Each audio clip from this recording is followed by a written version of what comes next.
Good morning student. जो अभी तक हम ये कंप्लीट हो चुका था कि पार्टिकल इन 3 डायमेंशनल बॉक्स, ये पूरी तरह से कंप्लीट हो गया। ठीक है, अब हम अपने नेक्स्ट एप्लीकेशंस पे आते हैं, जो है कि motion of particle in 1 dimensional step. Motion of particle in 1 dimensional step, अर्थात motion of electron in 1 dimensional step. ठीक है, तो इसमें क्या होता है, यहाँ पे देखो कि ये 1 स्टेप है, जो है ये जो हमने मोटा सा ऐसा किया है डार्क सा, ये 1 स्टेप। ठीक है, तो 1 स्टेप का जो फिगर हम ड्रॉ ट्रेस करेंगे वो इस तरह से करेंगे। अब यहाँ पे फिगर में आप देख रहे होगे कि यहाँ पे मान लो कि m द्रव्यमान का कोई भी इलेक्ट्रॉन जो है इस 1 डायमेंशनल स्टेप में जो है पॉजिटिव x एक्सिस की तरफ मोशन कर रहा है। इधर वाला ये क्या है, इधर क्या है, पॉजिटिव x एक्सिस। ठीक है, तो E इलेक्ट्रॉन की क्या है, ऊर्जा है। ठीक है, और यहाँ पे जो तुम्हारा ये 1 डायमेंशनल स्टेप है, इसका जो पोटेंशियल एनर्जी है जो है वो क्या है, V0 है। V0 क्या है, जो 1 डायमेंशनल स्टेप है उसकी पोटेंशियल एनर्जी। इसलिए इस हेडिंग को हम ये भी कह सकते हैं कि motion of particle in 1 dimensional potential step, 1 dimensional potential step. ठीक है, यहाँ पे देखो, अब ये इलेक्ट्रॉन जो है पॉजिटिव x डायरेक्शन में गति कर रहा है। तो जब ये बाउंड्री हमको मिला, एक सिंगल बाउंड्री, तो इधर वाले रीजन में ये जो पोटेंशियल है किस प्रकार से x में वेरिएशन होने के कारण जो है v की वैल्यू चेंज हो रही है। यहाँ पे देखो, ये ओरिजिन पे x बराबर क्या है, 0 है। ठीक है, उसके बाद इधर का जो रीजन है, जो फर्स्ट रीजन हमने लिखा है, फर्स्ट रीजन जो है वो x इज लेस देन 0 वाला, और जो सेकेंड रीजन है इधर वाला वो क्या है, x इज ग्रेटर देन 0।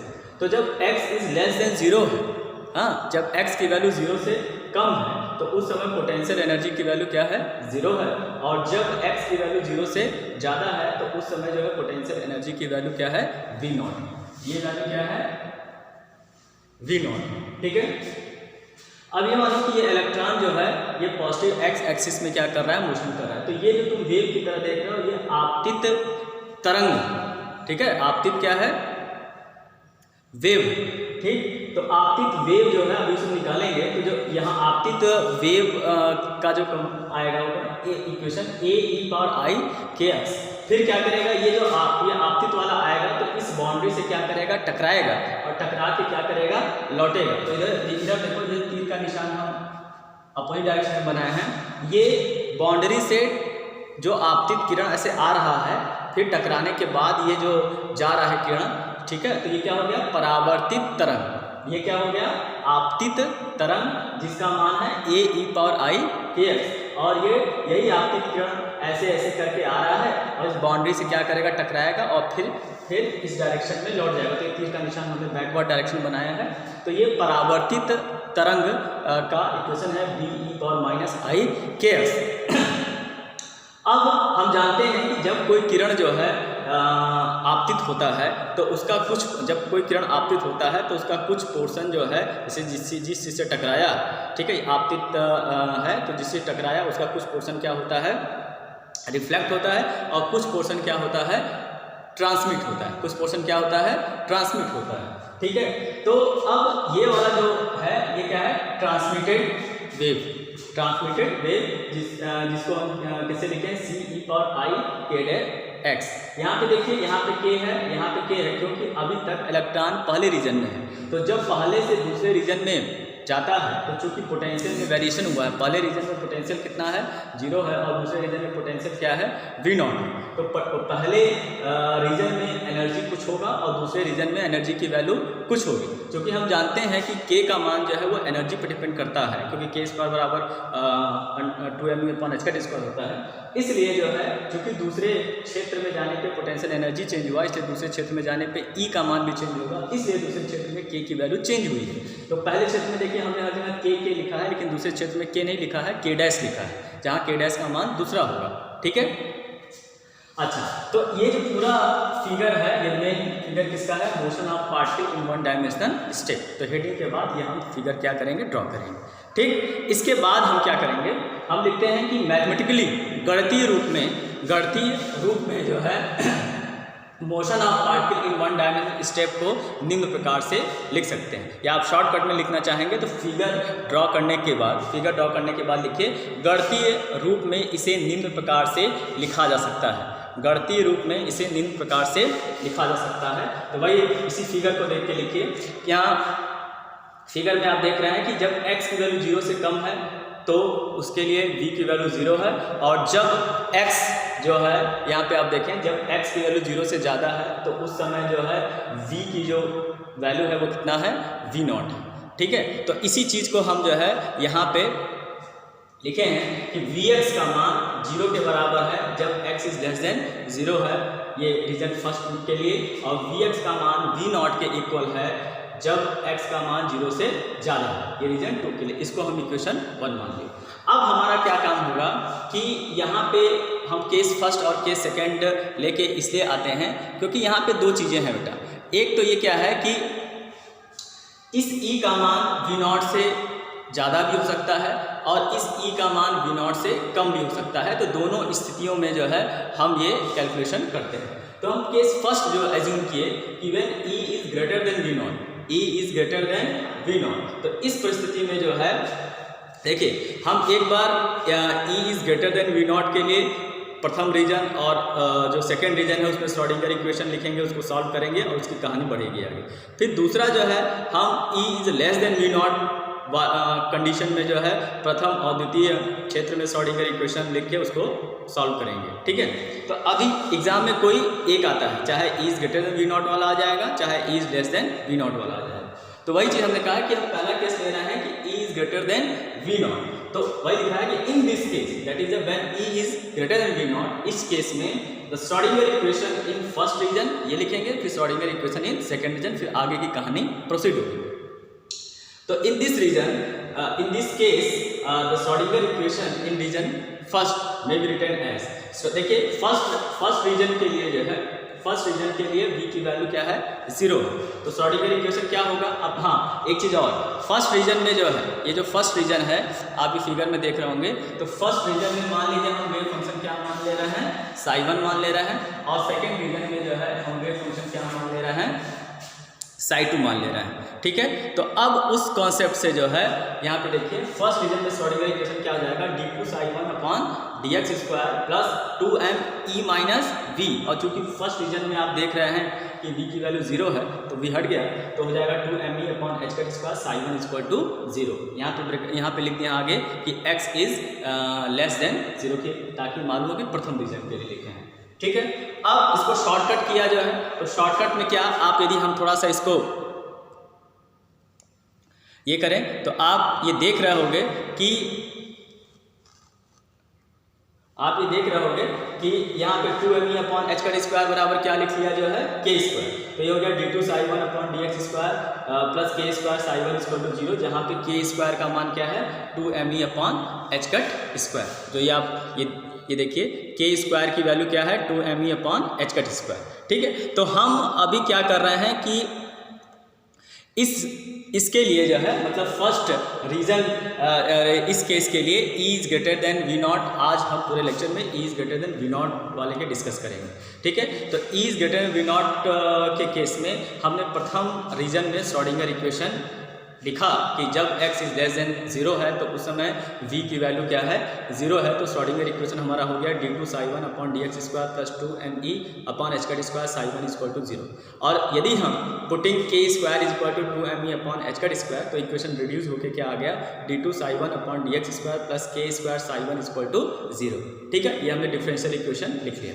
अब इसका जो सोल्यूशन हम लिखते थे कि उस तरह से कि साई1 equal to a sign k x plus b cos k x, ये सिंपलेस्ट फॉर्म में लिखते थे। यहाँ पे बस हम एक्सपोनेंशियल फॉर्म में जो है उस सोल्यूशन को लिखेंगे, तो एक्सपोनेंशियल फॉर्म में सोल्यूशन क्या होगा, psi is equal to a e power i k x plus b e power minus i k x. ये इसका मतलब इस कॉम्प्लेक्स, बस ये कॉम्प्लेक्स फॉर्म में था, और जो आप पहले सोल्यूशन पढ़ते थे कि साई एक्स बराबर a sign k x plus b cos k x, वो सिंपल फॉर्म में था। ठीक है, बस और सारा चीज़ क्या है सेम है, तो वही चीज़ हमने जो है यहाँ पे वो चीज़ इन फ्यूचर हम क्या करेंगे लिखेंगे।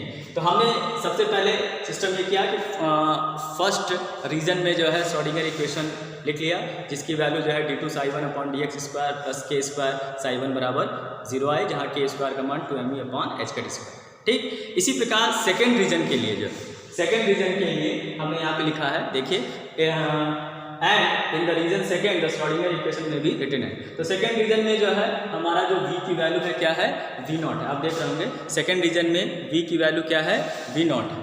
v की वैल्यू क्या है, v0 है। ठीक है, तो अब श्रोडिंगर इक्वेशन हमारा क्या हो जाएगा, हाँ, और सेकेंड रीजन में जो वेव फंक्शन है हमारा क्या है, psi2 है। तो सेकेंड रीजन में श्रोडिंगर इक्वेशन क्या हो जाएगा, d2 psi2 upon dx square plus 2m। अब यहाँ पे जो है v 0 नहीं हुआ क्योंकि सेकेंड रीजन में v की वैल्यू v0 है, तो हो जाएगा d2 psi2 upon dx square plus 2m e minus v0, क्योंकि e की वैल्यू v0 से ज़्यादा है। ये इस केस में कंसीडर करके हम जो है ये किए हैं। तो आप ये देख रहे होंगे d2 psi2 upon dx square plus 2m e minus v0 h का स्क्वायर psi2 बराबर 0 किस केस के लिए है, सेकेंड रीजन के लिए, x is greater then 0। Similarly यहाँ पे अब हम क्या मान लिए, 2m e minus v0 by h का स्क्वायर। पहले क्या मानते थे, 2m e अपॉन h का स्क्वायर बराबर k स्क्वायर। ठीक है, लेकिन यहाँ पे क्या मानेंगे, 2m e minus v0 upon h का स्क्वायर बराबर k डैश स्क्वायर, क्योंकि सेकेंड रीजन में गए तो सेकेंड रीजन में एनर्जी चेंज हुई, इसलिए k भी चेंज हुआ, तो हम सेकेंड रीजन में k डैश मान लिए। तो इक्वेशन रिड्यूस होके हो गया हमारा कि d2 psi2 upon dx square plus k dash square psi2 is equal to 0, जहाँ पे जो k डैश का मान है जो है आप देख रहे होगे कि जहाँ पे k dash square is equal to हमने क्या सपोज कर लिया, 2m e minus v0 upon h का स्क्वायर। ठीक है, तो अब इस इक्वेशन में देख रहे होंगे कि हाँ, अब यहाँ पे अभी ये चीज़ नहीं है, अभी ये चीज़ नहीं है। तो मोटा मोटा आपको दो डिफरेंशियल इक्वेशन जो है प्राप्त हो गए। जो है एक इक्वेशन प्राप्त हुआ आपका, हाँ, जो पहले बताया था कि ये वाला इक्वेशन कि d2 psi1 upon dx square plus k square psi1 plus k square psi1 is equal to 0। इसको मान लीजिए आपने इक्वेशन जो है 2 सपोज कर दिया। ठीक है, और इस वाले को जो है था d2 psi2 upon dx square plus k dash square psi2 को जो है इसको आपने इक्वेशन जो है 3 सपोज कर दिया। क्या सपोज कर दिया, इक्वेशन 3। हम शो कर दे रहे हैं कि इस वाले जो इक्वेशन को जो है d2 psi2 upon dx square plus k dash square psi2 equal to 0 को इक्वेशन 3 सपोज कर लिया। तो 2 और 3 का अब हम क्या निकाल लेंगे, सोल्यूशन निकाल लेंगे। उसी तरह जैसे a sin kx plus b cos kx करते थे, बस यहाँ पे sin kx और cos kx की जगह हम कॉम्प्लेक्स नोटेशन लिखेंगे e पावर i kx और e power minus i kx। ठीक है,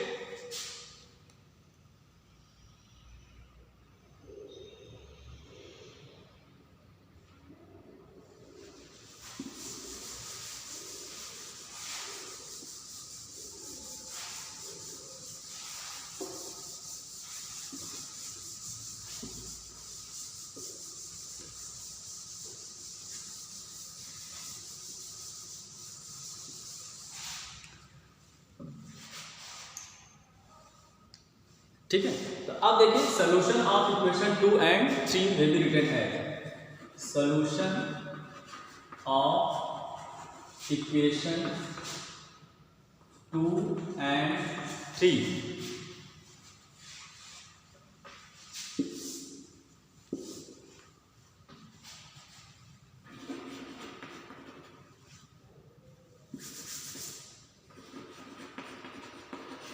solution of equation 2 and 3, solution of equation 2 and 3 may be written as, may be solution of equation 2 and 3 may be written as 2 और 3 का हम हल निकालना है। तो क्या होगा, देखिए 2 इक्वेशन फिर रिमाइंड कर रहे हैं। 2 इक्वेशन क्या है, d2 psi1 upon dx square plus d2 psi1 upon dx square plus k square psi1 equal to 0, ये है इक्वेशन 2। इक्वेशन 3 क्या है, d2 psi2 upon dx square plus k dash square psi2 is equal to 0। तो इन दोनों का जो हल हम कॉम्प्लेक्स फॉर्म में क्या लिख रहे हैं कि psi1 x is equal to a e power i k x plus b e power minus i k x। क्या हो जाएगा, psi1 x equal to a e power i k x plus b e power minus i k, जैसे आप लिखते थे sine one a sine k x plus b cos k x वगैरह वगैरह, तो यहाँ पे साइन के एक्स और कॉस के एक्स की जगह हम कॉम्प्लेक्स फॉर्म में ऐसा करके लिख दिए हैं कि ए e power i k x plus b e power minus i k x. ठीक है, ये तो हुआ सोल्यूशन, ये हुआ इक्वेशन 2 का सोल्यूशन। तो इसको हम मान ले रहे हैं इक्वेशन नंबर 4।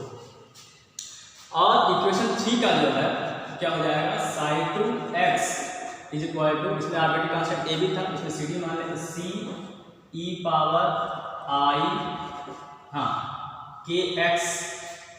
अब यहाँ पे क्या हो जाएगा, ये के डैश एक्स, क्योंकि अब हम किस रीजन में गए हैं, अब हम ये, क्योंकि ये सेकंड रीजन में श्रोडिंगर इक्वेशन था जो है, याद होगा तो इक्वेशन सेकंड रीजन में था, तो सेकंड रीजन में के डैश हो जाता था, तो सी ई power i k dash x plus b e power minus i k dash x, equation number 5, equation number 5।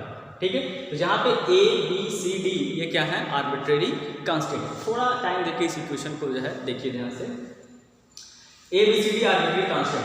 इसमें ये जो टर्म है फिगर बनाया था कि ए e power i k x, जो फिगर में हमने वो ट्रेस किया था कि ये आपतित तरंग, आपतित वेव तरंग है। ठीक, मतलब ये इलेक्ट्रॉन जो आपतित हो रहा है पहले फर्स्ट रीजन में, ये है आपतित तरंग का इक्वेशन है, आपतित तरंग का कॉम्प्लेक्स फॉर्म में इक्वेशन है। तो ए जो है, ए क्या हुआ, वो आपतित तरंग का आयाम, जब ए e power i k x जो है, जब आपतित तरंग हुआ तो ए जो है वो क्या हुआ, आपतित तरंग का आयाम हुआ, यानी इंसिडेंट वेव एम्पलीट्यूड हुआ।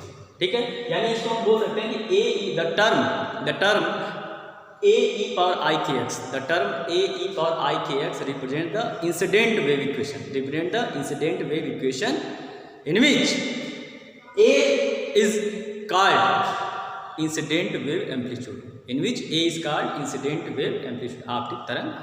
इसी प्रकार से अब ये समझिए कि ए e power i k x जो है, ए e power i k x ये तरंग आ रहा है, ये यहाँ पे जो है पोटेंशियल स्टेप हमारा है। ठीक है, इससे टकराया, ठीक है, जब इससे टकरा के फिर ये लौटा, प्रथम रीजन की बात कर रहे हैं, टकरा के जो लौटा, तो जो लौटने वाला जो हम तीर का निशान बैकवर्ड डायरेक्शन में लिखे थे वो क्या था, B e power minus i k x, तो वही चीज लिखे हैं B e power minus i k x. तो जिस तरह ए e power i k x ये आपतित तरंग को प्रदर्शित करता था, जिसमें ए आपतित तरंग के आयाम को प्रदर्शित करता था, उसी प्रकार प्रथम रीजन में ही टकराने वाला जो wave b e power minus i k x है, ये आपका परावर्तित रिफ्लेक्टेड परावर्तित तरंग को प्रदर्शित करता है, रिफ्लेक्टेड वेव को प्रदर्शित करता है, जिसमें कि जो बी है वो क्या है, रिफ्लेक्टेड वेव एम्पलीट्यूड है। ठीक है, तो बी क्या हुआ, परावर्तित तरंग का आयाम, और ए क्या हुआ, आपतित तरंग का आयाम। ठीक, खैर, तो आपतित तरंग जो आया, वो बाउंड्री से क्या हुआ, रिफ्लेक्ट हो गया, और उसका कुछ पोर्शन क्या हुआ, दूसरे मीडियम में क्या हुआ, ट्रांसमिट हुआ, होने दीजिए ट्रांसमिट। ठीक है, तो जो ट्रांसमिशन हो रहा है ना, जो ट्रांसमिशन हो रहा है, तो वो क्या हो गया, पारगमन तरंग, ट्रांसमिटेड वेव। तो वही ये जो चीज़ वही लिखा गया है कि सी ई power i k dash x, क्योंकि दूसरे माध्यम में जो है, दूसरे रीजन में जो है के डैश में है, तो सी ई power i k dash x represents the transmitted wave, in which C represents the transmitted amplitude. ठीक है, अब देखिए, चूंकि अब सेकेंड रीजन में कोई और बाउंड्री नहीं है, तो वेव टकरा के आएगा नहीं, इसलिए जो है ये भले ही यहाँ इक्वेशन में लिख दें, क्योंकि इक्वेशन कंप्लीट करने के D E power minus i k plus x क्या है कि दूसरे वहाँ के लिए जो है वो क्या हो, वही रिफ्लेक्टेड वेव हो दूसरे मीडियम के लिए जो है। ठीक, तो आप इसको इस तरह से भी कह सकते हैं कि ये दोनों कंपोनेंट जो है समझने के लिए, ये प्रथम रीजन के लिए आपतित तरंग है, जिसमें कि आपतित तरंग का इक्वेशन है, जिसमें कि ए आपतित तरंग का आयाम है। ये प्रथम ही क्षेत्र में जो है परावर्तित रिफ्लेक्टेड वेव है, जिसमें कि बी जो है वो रिफ्लेक्टेड एम्पलीट्यूड है।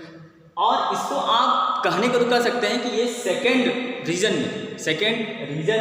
के लिए आपतित तरंग है और ये सेकेंड रीजन के लिए जो है परावर्तित तरंग। लेकिन आपको कहना ऐसे नहीं है, आपको प्रथम रीजन के ही सापेक्ष बोलना है। इसलिए हमने बोला कि प्रथम रीजन के लिए ये जो आया ये इंसिडेंट वेव है, जिसमें कि ए इंसिडेंट वेव एम्पलीट्यूड है। ये प्रथम जो बाउंड्री है उसे टकराया, तो ये b e⁻⁻⁰ जो है ये रिफ्लेक्टेड वेव है, जिसमें कि b रिफ्लेक्टेड एम्पलीट्यूड है। और जो c है, प्रथम के सापेक्ष हम कर रहे हैं, c e⁻⁰ ये ट्रांसमिटेड वेव है, जिसमें कि c ट्रांसमिटेड एम्पलीट्यूड है। अब चूंकि अब देखिए ये वाला जो फैक्टर क्या है, क्योंकि आप ये यदि आप फिगर को ध्यान से ये देखें तो अब देखिए प्रथम रीजन में तो इंसिडेंट वेव आ रहा है, इंसिडेंट वेव आया फिर इससे टकराया, तो इंसिडेंट वेव के करस्पॉन्डिंग तो ये इक्वेशन प्राप्त हुआ, हाँ, और जो ये रिफ्लेक्टेड वाले के करस्पॉन्डिंग तो ये वाला इक्वेशन प्राप्त हुआ। और ये जो ट्रांसमिट हो रहा है जो वेव, जो ट्रांसमिट हो रहा है जो ये वेव, इसके करस्पॉन्डिंग तो c e⁻⁰ वाला प्राप्त हो रहा है। अब ये वाला जो सच है, क्योंकि यहाँ पे फिर कोई एक बाउंड्री नहीं है, तो ये वाला फैक्टर क्या होगा, मीनिंगलेस होगा। ठीक है, तो इसके लिए लिखते कैसे हैं, because in second region there is no another boundary, because in second region there is no another boundary, क्योंकि दूसरे क्षेत्र में कोई परिसीमा नहीं है। इसलिए जो फैक्टर होगा, जो टर्म होगा d e⁻⁻⁰ वो क्या होगा, अर्थहीन होगा, मीनिंगलेस होगा। ठीक है, तो वो नोट्स में वो लाइन मेंशन है। तो कहने का मतलब ये है कि यदि उस कंडीशंस को इन्वॉल्व किया जाए, चौथा इक्वेशन तो फ्रेश है, सही है, तो उसको मैं लिख दे रहा हूँ, because in second region there is no another boundary, because in second region there is no another boundary, therefore the term d e⁻⁻⁰ becomes meaningless, therefore equation 5 becomes क्या हो जाएगा, psi2x = c e⁻⁰ तो ये हो गया आपका equation number 6। यानी आपको दो फ्रेश इक्वेशन जो है प्राप्त हो रहे हैं। मैं इस फ्रेश इक्वेशन को जो है फिर से लिख दे रहा हूँ कि एक जो फ्रेश इक्वेशन जो प्राप्त हो रहा है आपको, ये psi1x = a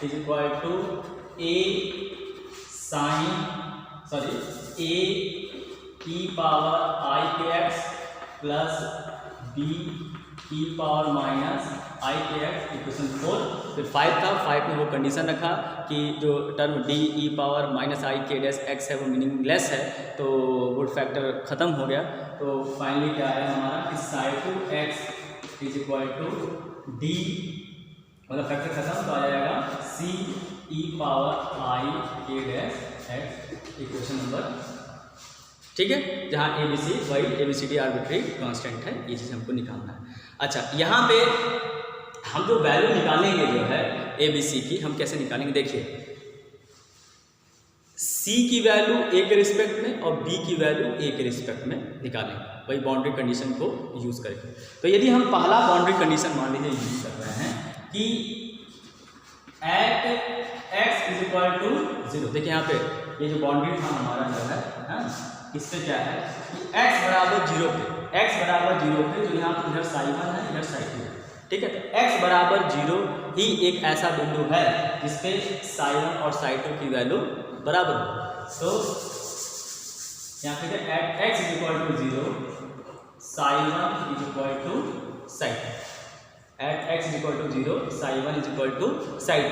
तो अब x की वैल्यू 0 पहले लिखिए इक्वेशन 4 में, तो एट x = 0 जो है इक्वेशन 4 का ये वाला साइड क्या हो जाएगा, देखिए एक बाउंड्री कंडीशन ये यूज कर रहे हैं, हाँ, फिर दूसरा बाउंड्री कंडीशन यूज करेंगे। तो eight using first boundary condition at x = 0 psi1 = psi2, अर्थात using first boundary condition at x = 0 psi1 = psi2 in equation 4 and 5 we get।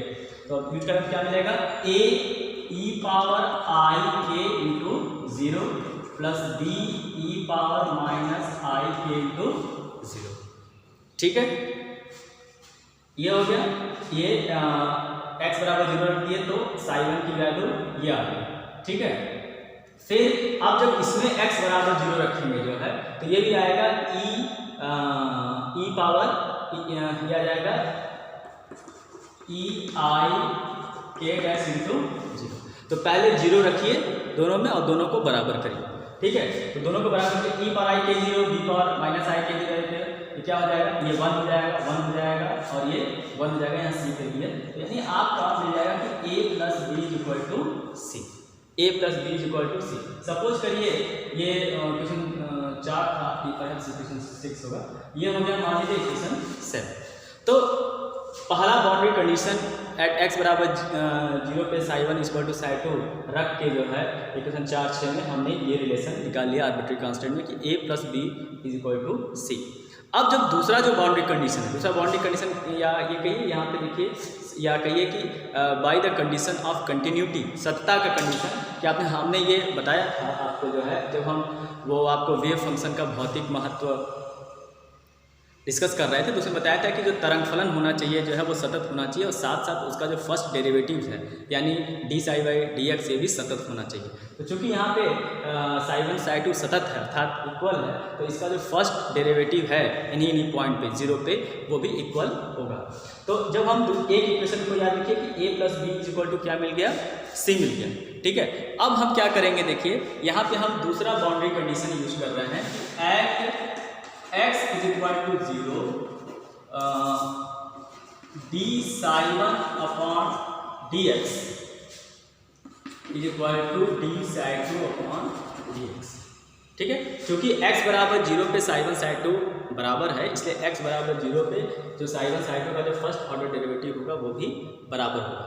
तो कहने का मतलब ये है कि इसको हम ऐसे लिख सकते हैं या इसको लिख सकते हैं दूसरा जो using condition d psi 1 upon d x at x बराबर 0 बराबर d psi 2 upon d x at x बराबर 0, ऐसे भी किताब में लिखा हुआ है, ठीक। तो कहने का मतलब ये है कि सबसे पहले आप D psi 1 by d x निकालिए और d psi 2 by d x निकालिए इन इक्वेशन से, ठीक है।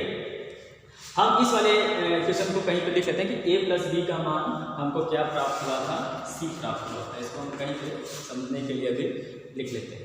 तो अब आपने फिर इस वाले इक्वेशन पे फोकस करिए, जो अपने इस वाले इक्वेशन पे फोकस करिए। अब इससे हम क्या निकालेंगे आगे, d psi 1 upon d x और d psi 2 upon d x. तो जब हम इससे निकालेंगे कि d psi 1 upon d x तो ये हो जाएगा a e power i k x into i k plus b e power minus i k x minus i के, ठीक है। तो ये हो जाएगा आपका आई के ए e power i k x minus b e power minus i k x, एक ये मिला। और फिर अब निकालिए d psi 2 by d x निकालिए, d psi 2 by d x निकालिए तो ये हो जाएगा सी ई power i k dash x into i k dash x, ठीक। अब ये जो आप बाउंड्री कंडीशन लिखे हो अब इसमें x का मान D psi 1 upon d x और डी साई 2 में x बराबर 0 रखिए दोनों में और फिर दोनों को बराबर करिए। हाँ, अब दोनों को क्या करिए, बराबर करिए, क्योंकि आपको वो कंडीशन फॉलो करना है d psi 1 upon d x at x बराबर 0 is equal to d psi 2 upon d x at x बराबर 0। तो थोड़ा सा आप ये देखिए, यदि हम पहले वाले इस वाले में x बराबर 0 रखते हैं तो ये वैल्यू हो गई 1, ये हट गया, ये वैल्यू हो गई 1, ये हट गया, यानी आपका आ गया d psi 1 upon d x at x equal to 0 at x equal to 0 is equal to i k a minus B, I k a minus B, ठीक है। उसके बाद अब जो D psi 2 by d x वाला है इसमें x 0 रखिए तो ये फैक्टर हमारा खत्म, यानी d psi 2 by d x at x equal to 0 मिल गया सी आई के डैश, सी आई के डैश, ठीक है। अब इन दोनों को आप क्या करिए कि अब क्या है कि d psi 1 upon d x at x बराबर 0 is equal to d psi 2 upon d x at x बराबर 0, दोनों इक्वेशन को इक्वल लिखिए। तो ये हो जाएगा आपका आई के ए माइनस बी बराबर क्या हो जाएगा, आई के ए माइनस बी बराबर सी आई के, ठीक। और पहले वाला इक्वेशन जो आपको प्राप्त हुआ था वो क्या हुआ था, याद होगा तो ए प्लस बी बराबर सी, ए प्लस बी बराबर क्या हुआ था, सी। अब इन्हीं दोनों इक्वेशन को क्या करेंगे, सॉल्व कर लेंगे। इसको मान लीजिए स्टार 1 है और इसको मान लीजिए स्टार 2। इन्हीं दोनों इक्वेशन को सॉल्व करके हम b का मान a के पदों में और c का मान a के पदों में जो है निकाल के फिर आगे की कहानी जो है प्रोसीड करेंगे। नेक्स्ट वीडियो में हम इसके आगे का एक्सप्लेन करेंगे। ठीक है बेटा, थैंक यू वेरी मच।